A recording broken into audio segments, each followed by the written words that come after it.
Okay, what's going on, people?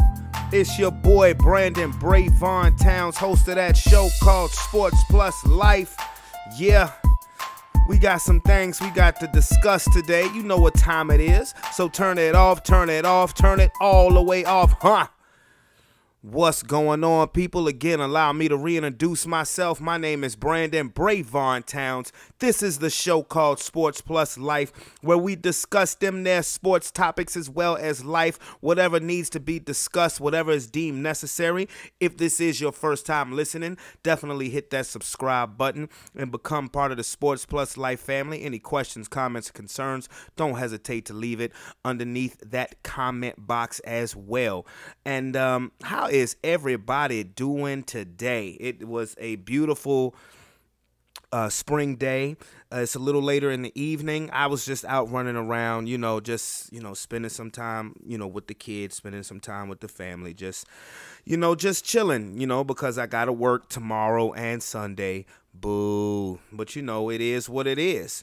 But it's definitely some things to get into. This is not going to be quite as long an episode as usual, but it is definitely some things happening this weekend because it is Friday, May 3rd, 2019. And what we have going today is the continuation of the NBA playoffs. We have fight night tomorrow night, a major championship fight, which is usually the case on Cinco de Mayo weekend. Yes, and it is Cinco de Mayo weekend. Ain't this, think about it. Next month, half the year is going to be over. Ain't that something? I mean, I tell you, when you a grown up, time don't do nothing but just fly, whether you like it or not. Unless you're locked up, then time is long. But it's crazy. We're going to be half of the year is almost over, and we're going to be coming up on 2020. Ain't that something? I mean, that's just crazy. But anyway, without further ado, let's get to it.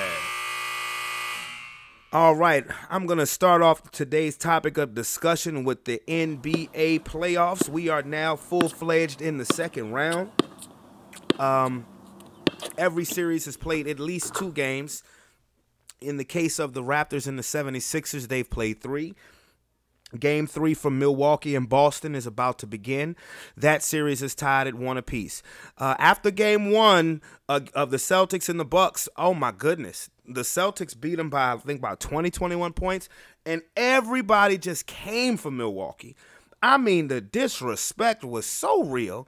They were saying they weren't ready for prime time. Instead of Fear the Deer, they were deers in headlights. And I mean, they just trashed the Bucks. Made it just seem like they had the best record in the league for nothing. Paul Pierce came out and said the series was over after 1 game. And the second game, after a close first half, Milwaukee came out and put it to them. They were red hot. I think they went on a 28-2 run. They ended up beating Boston by about 21. So that series is 1 up. They're about to play game 3 now. As I said earlier, the Philadelphia 76ers, another team, lost game 1. Kawhi Leonard goes bonkers. And everybody's saying, hey, Joel Embiid is never healthy. The Sixers aren't mature enough. And all that's happened is they've won the last 2 games with a chance to put a vice script on that series should they win game 4. And game 2, Jimmy Butler rose up, had 30 points. Kawhi Leonard, I will have to say this, Kawhi Leonard is playing out of his mind right now. He's averaging just under 40 a game. But his team is down 2-1. Jimmy Butler stepped up with 30 in game 2. Joel Embiid stepped up with 33 points in game 3, assisted by Jimmy Butler's 22 points. So, I'm going to say this about the Philadelphia 76ers, because one of the things that was criticized about the 76ers coming into the series was their lack of depth, their bench. Well, over the first 3 games against Toronto, who is seen as a very deep team, the 76ers bench has outplayed the Raptors bench thoroughly. Now, I'm not saying that's something that can't change, but it is the Raptors have to play all or nothing in game 4, or you know, they might be out of there. They really might be out of there. I mean, they've accomplished one thing. If they've accomplished one thing that they didn't do last year, they won a game in the second round. All hail Kawhi Leonard. They won a game. So, anyway, to the Western Conference, to the series that nobody cares about, the Portland Trail Blazers and the Denver Nuggets are also tied at 1. Denver won Game 1. Portland won Game 2. Game 3 is tonight after the Celtics and the Bucks in Portland. The series that nobody really gives a shit about. I don't think that's necessarily fair. These are two teams that really, really play hard. If you want to see a preference for the Western Conference Finals, it would definitely be the Portland Trail Blazers, because the Nuggets have just looked pathetic against Golden State. And, of course, now that's the regular season. Things change in the playoffs. And then to the last series in the Western Conference, the series that we went from the series that nobody cares about to the series that everybody cares about, the Golden State Warriors and the Houston Rockets. The rematch from last year's Western Conference Championships. And right now, the Golden State Warriors have a 2-0 lead in two pretty close games. They won both games. They took care of business at Oracle and play Game 3 tomorrow night on prime time. Kevin Durant has been absolutely wonderful. The scoring has kind of come down a bit from the way he just went off after telling everybody we knew who he was. But Kevin Durant has still been the biggest problem for everybody to handle. And Steph Curry and Klay Thompson were a little banged up, but they're fighting through it. Klay Thompson had a monster game in Game 2. Draymond Green has gotten back to Draymond Green form. Biatch. Period. You know, they're going with their Hampton 5 lineup. Of course, we all know that DeMarcus Cousins got hurt in Game 2. Unfortunately, is probably done for the rest of the playoffs. So for this series, of course, you have Steph, Klay, KD, and Draymond, but they've inserted Andre Iguodala, and it's working. The Hampton 5 has shown up. They've shown up, and they've done their thing. Boston is blitzing Milwaukee right now. Giannis, they can't stop that.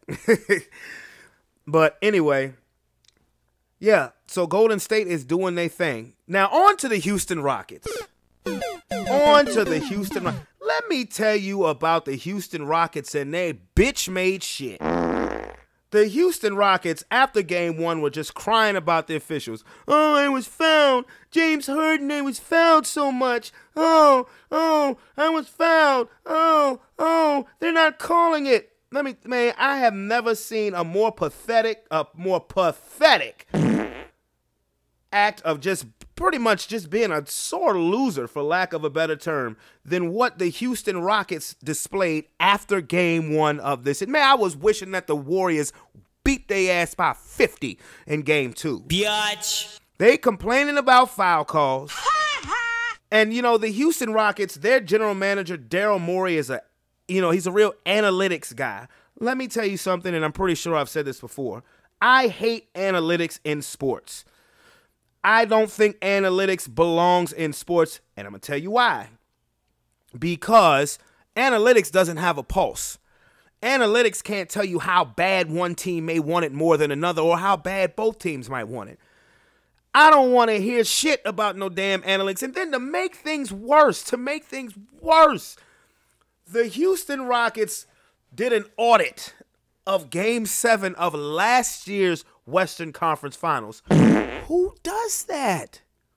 Who does an audit on a basketball game from a year ago? Kick him in the nads, baby. And they said in this punk-ass audit that they were fouled X amount of times that cost them about 18 points. And basically what they were saying is that the referees cost the Houston Rockets the championship.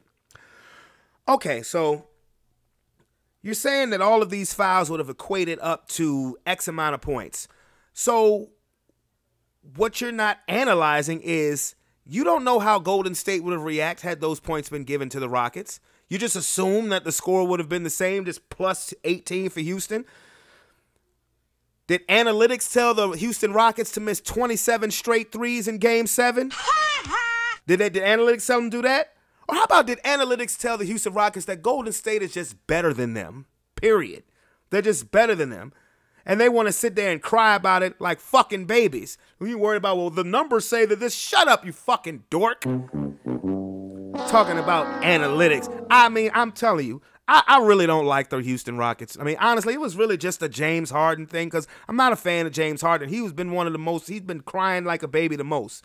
Because James Harden, while he scores a lot of points, James Harden plays the game. It seems like that over 50% of the shots that he takes up, he's looking for a whistle. And that just does not sit well with me. That doesn't sit well with me at all. You a damn NBA player. He reminds me of those wide receivers that when they don't catch a pass, they just get up and look for a flag automatically. Stop playing like a bitch. Biatch. I'm going to say it straight up like that. Stop playing and stop crying like a bitch. I like Chris Paul. Like Chris Paul, get the hell out of Houston. Get the hell out of Houston and get away from all of that analytics and all of that crap. Because analytics say you're getting old.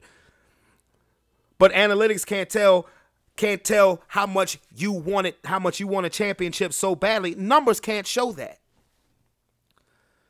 And that was just disgusting. That was disgusting. They're turning the referees against them, and it's the Warriors who've been trolling the referees all season. How is the irony in that? I mean, come on, man.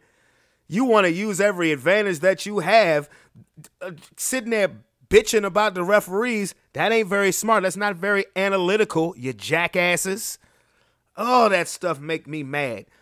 They talking about, well, if the analytics, if the this is an analytical team, they want to teach their players to shoot a three-pointer like this, to land this certain way, and that this is why this team is so successful. You know what?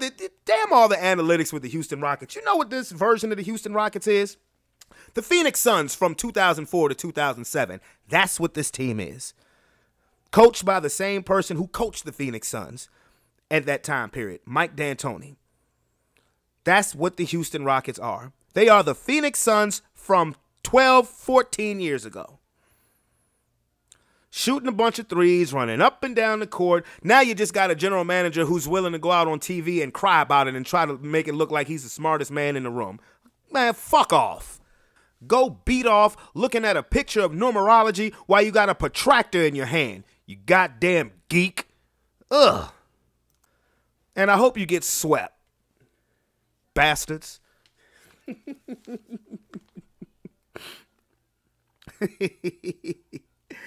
All right, now that I done got that out my system, oh, Lord. Guess what, ladies and gentlemen? Tomorrow night is fight night. Daniel Jacobs.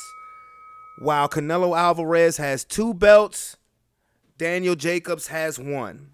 And this should be a mega event. It's going to be on the Zone, the streaming network that is trying to eliminate pay-per-view. I mean, I don't know if I want to say God bless you or good luck with that, but I mean, I guess it works. You know, when I first heard about this fight, I was happy more or less for Daniel Jacobs because I think he deserves this fight. But one thing I also said, because, you know, everything has been very respectful, no real animosity shown, you know, to each other. And, you know, that's fine or whatever. But if I'm Daniel Jacobs, I'm not showing any more type of respect to Canelo Alvarez because, bro, you have to understand where you are and who you're dealing with. You have to go into this round, and I said this as soon as I found out this fight was being made. You have to go into this fight as if you have already lost 6 rounds. Because what you have to realize is you're going to Vegas to fight Oscar De La Hoya's main cash cow, and there is definitely more fights in the future, more money that's looking to be made in the future in regards to Canelo Alvarez. Now, Canelo's going to get his big fight, his big money fight. That's going to happen regardless. But Daniel Jacobs, if he really wants to upset the apple cart, has to go in thinking that he has already lost 6 rounds, because that's how perfect a fight that he has to fight in order to beat Canelo Alvarez. I think Daniel Jacobs could fight a great fight and even drop Canelo once or twice and still come out with a draw. But what I did love to see, and I'm going to play the soundbite, what I did love to see is at the weigh-in today, Daniel Jacobs finally put all of that respect shit to the back door and came out and kind of, you know, when they did the face-off, kind of head-mushed Canelo, and then that started to push it into shoving. That's right, Daniel Jacobs. Don't take that shit. You from Brooklyn, son. Canelo Alvarez, Miracle Man Daniel Jacobs.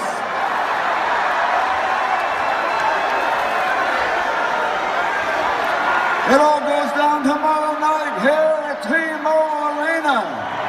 Champion versus champion for the IBF WBA. Canelo Alvarez, Miracle Man Daniel Jacobs.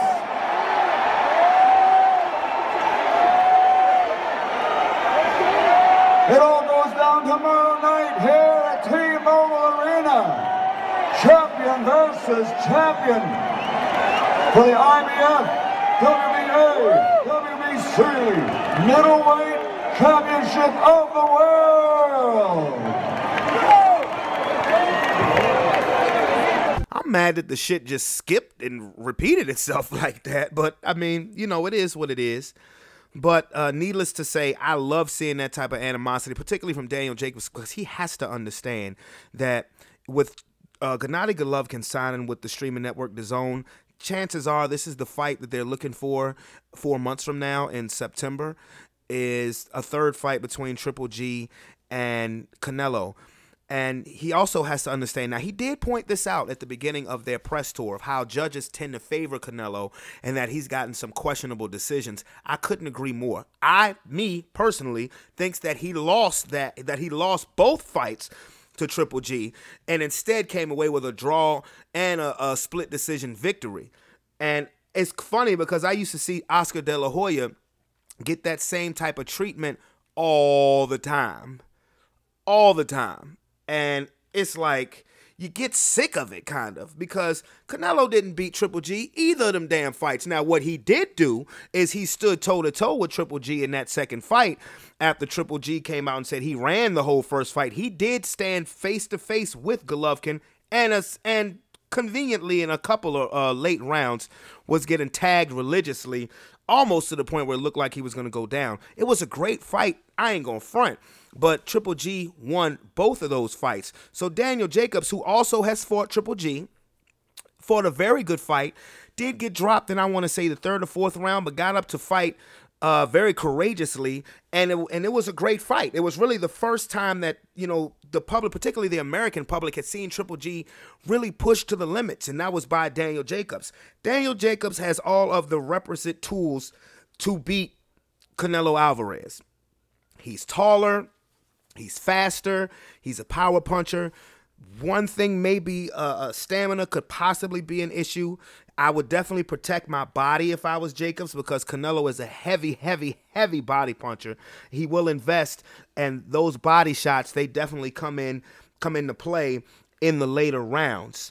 But it's a fight that I believe, this is my fear of this fight, is that, you know, Daniel Jacobs wins this fight either 7 rounds to 5 or 8 rounds to 4 legitimately, and they rob him.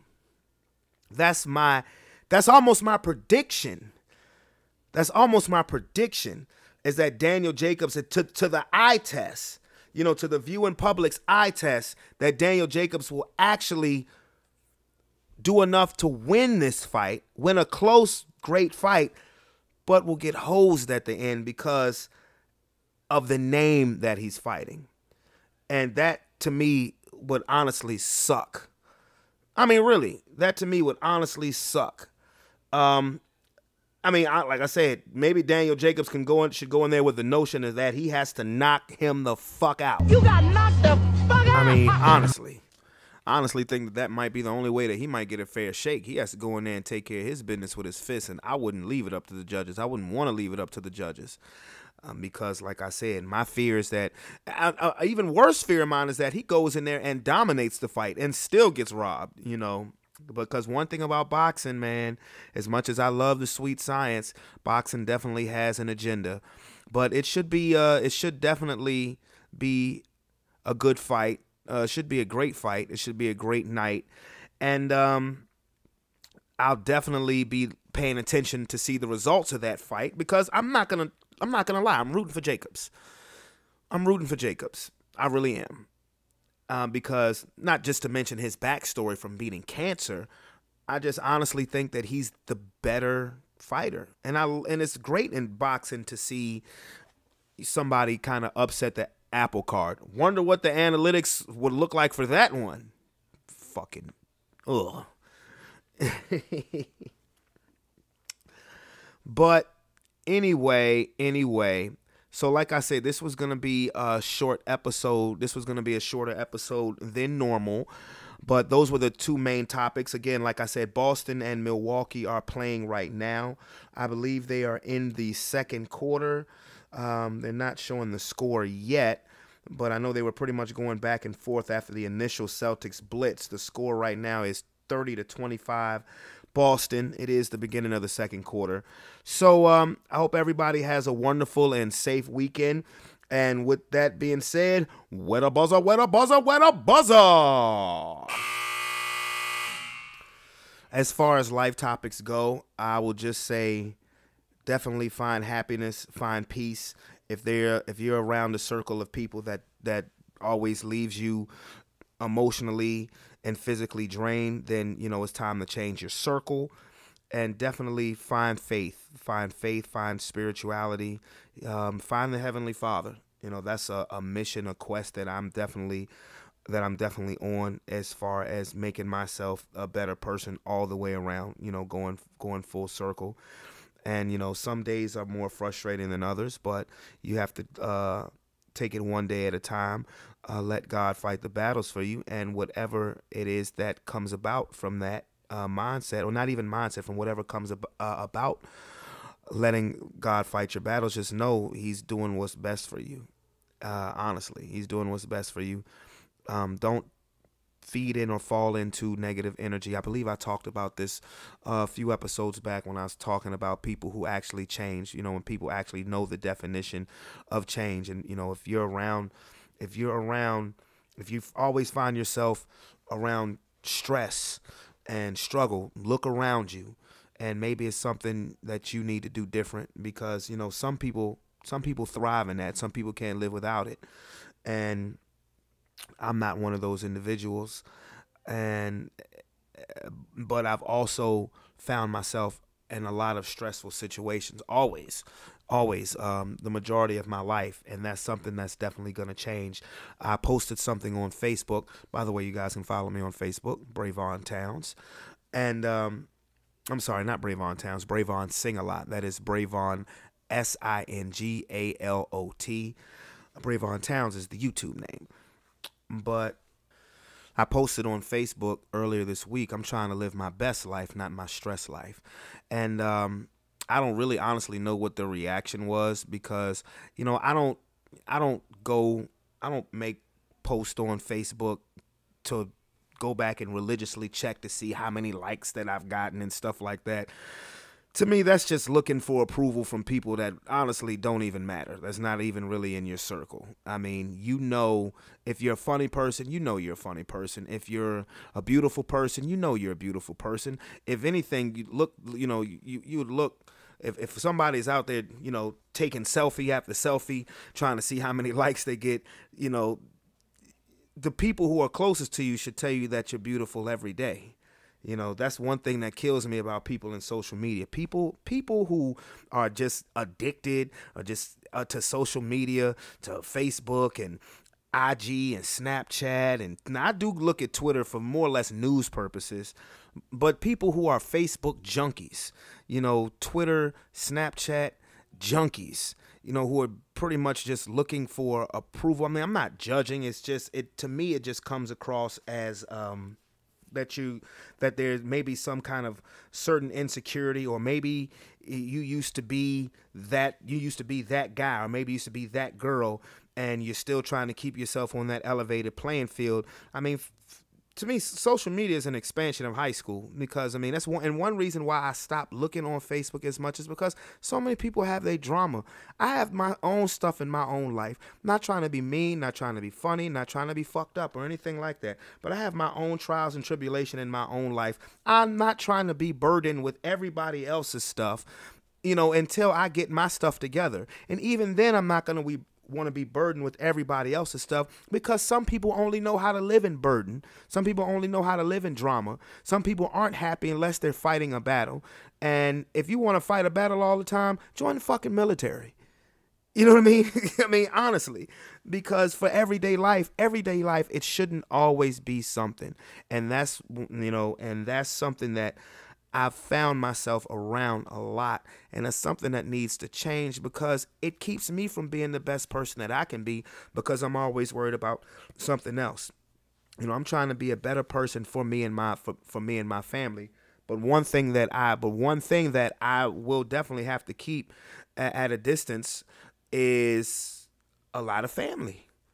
And it's not and some people might take it personal, but, the people who are closest to you are the ones who can really, really suck you dry. And it's a sad fact, but it's a true fact. So anyway, this has been another episode of Sports Plus Life. I am your host, Brandon Brevon Towns. I will definitely get back at y'all sometime next week. Let me say sometime next week. I will probably get back at you guys on Monday. So holla at your boy. Peace.